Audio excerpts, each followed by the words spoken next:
ഗോകുല എന്ന് പറഞ്ഞ നാടൻ പാവായിട്ടുള്ള ഒരു പെൺകുട്ടി കൊക്കെയിൻ അവളുടെ ടിഫിൻ ബോക്സിലായി വെച്ച് ഏജൻസിക്ക് കൈമാറുന്ന ജോലിയാണ് ചെയ്തുകൊണ്ടിരുന്നത്. സംഭവം എന്താന്ന് വെച്ചാല് കുറച്ച് നാളുകൾക്ക് മുന്നാണ് ഗോകുലയുടെ അമ്മക്ക് ക്യാൻസർ ആണെന്നും അമ്മയുടെ ജീവൻ രക്ഷിക്കാനായി 15 ലക്ഷം രൂപ ആവശ്യമാണെന്നും പറയുന്നത്. അതുകൊണ്ട് തന്നെ ഗോകുലയും അവരുടെ വീട് വിൽക്കാനായിട്ട് ഒരു പലിശക്കാരന്റെ അടുത്തേക്ക് പോകുന്നുണ്ട്. 25 ലക്ഷം രൂപയുടെ ആ ഒരു വീടിന് 1 ലക്ഷം മാത്രമേ അയാള് പലിശക്ക് തരുള്ളൂ എന്ന് പറയാണ്. അതുകൊണ്ട് തന്നെ വേറൊരു വഴിയില്ലാതെ ഗോകുല ആ ഒരു അപ്പാർട്ട്മെന്റിൽ നിന്ന് ഇറങ്ങി പോകുന്ന വഴിക്കാണ് ഒരാളെ പോലീസ് ഓടിച്ചിടുന്നത്. ഗോകുല വാതിൽ തുറന്നതും അയാളുടെ തലക്കായിട്ട് വാതിൽ അടിക്കുകയാണ്. അതുകൊണ്ട് തന്നെ അയാൾ അവിടെ വീഴുന്നുണ്ട്. പോലീസിന് അയാളെ പിടിയും കിട്ടുന്നുണ്ട്. ഇതറിഞ്ഞ ഈ ഗാങ്ങിലെ ഏറ്റവും വലിയ ലീഡർ ആണെന്ന് വെച്ചാല് ഗോകുലയുടെ അടുത്തേക്ക് വന്നതിന് ശേഷം ആ ഒരു കൊക്കെയിൻ ആ ഒരു അപ്പാർട്ട്മെന്റിൽ നിന്ന് അവളോട് തന്നെ എടുത്തു കൊടുക്കാനായിട്ട് പറയാണ്. അനിയത്തിയെ പിടിച്ചു വെച്ച് ഭീഷണിപ്പെടുത്തിയോണ്ട് തന്നെ അവളും വേറെ വഴിയില്ലാതെ ആ ഒരു അപ്പാർട്ട്മെന്റിലേക്ക് പോകുന്നുണ്ട്. ബാത്റൂമിലേക്ക് പോയി ടിഫിൻ ബോക്സിൽ ആ ഒരു കൊക്കെയിൻ എടുത്തു വെച്ചതിന് ശേഷം അവളാന്ന് വെച്ചാല് പോലീസുകാര് ചെക്കിംഗ് നടത്തിക്കൊണ്ടിരിക്കുന്ന ക്യൂവിൽ നിൽക്കാണ്.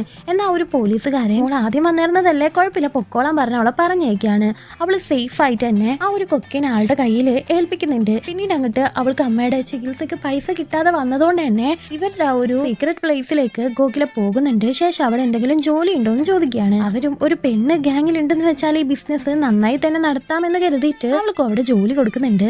അവളിപ്പോ കൊക്കൈൻ ഓരോരുത്തന്ന് കളക്ട് ചെയ്തിട്ട് ഒരു നഴ്സറിയിലുള്ള ആൾക്ക് അത് കൈമാറാണ്. പക്ഷെ ഇതില് കുശുമ്പ് തോന്നിയ ബാക്കിയുള്ള ആൾക്കാരാണെന്ന് വെച്ചാല് ഇങ്ങനെ ഒരു പെൺകുട്ടി ഇന്ന ബസ്സില് കൊക്കൈൻ കടത്തുന്നുണ്ടെന്ന് പോലീസുകാരന് ഇൻഫർമേഷൻ കൊടുക്കാണ്. അതുകൊണ്ട് തന്നെ ഗോകുല പോകുന്ന ബസ്സിൽ പോലീസ് ചെക്കിംഗ് നടക്കുന്നുണ്ട്. ഗോകുലയുടെ ടിഫിൻ ബോക്സിലായിട്ട് ആ ഒരു കൊക്കൈൻ ഉണ്ടായിരുന്നു. ഒരു പോലീസുകാരൻ അവളുടെ ടിഫിൻ ബോക്സ് തുറക്കാനായി ആവശ്യപ്പെടുന്നുണ്ട്. അവൾ തുറക്കുമ്പോൾ ആ ഒരു കൊക്കൈൻ കാണുന്നുമുണ്ട്. പക്ഷെ ആ പോലീസുകാരൻ ഈ ഗാങ്ങിലെ ആളായോണ്ട് തന്നെ അവളോട് അത് മറച്ചു പിടിക്കാനായിട്ട് പറയാണ്. പക്ഷെ ഇതോടുകൂടി ഗോകുലക്ക് ഈ ഒരു ബിസിനസ് ചെയ്യാൻ പേടിയാവാണ്. പക്ഷെ ഈ ഗാങ്ങിൽ കൂടിയ ഒരാളെയും അവരങ്ങനെ വിട്ട് കളയില്ലായിരുന്നു. പിന്നീട് ഗോകുലക്ക് എന്താണ് സംഭവിച്ചതെന്നും ഇവള് ബുദ്ധിപരമായിട്ട് ആ ഗാങ്ങിൽ നിന്ന് എങ്ങനെ ഇറങ്ങി വന്നു എന്ന് അറിയാനായിട്ട് ഈ മൂവി ഫുള്ള് കാണാൻ താഴെയുള്ള പ്ലേ ബട്ടൺ ഒന്ന് ക്ലിക്ക് ചെയ്താൽ മതി.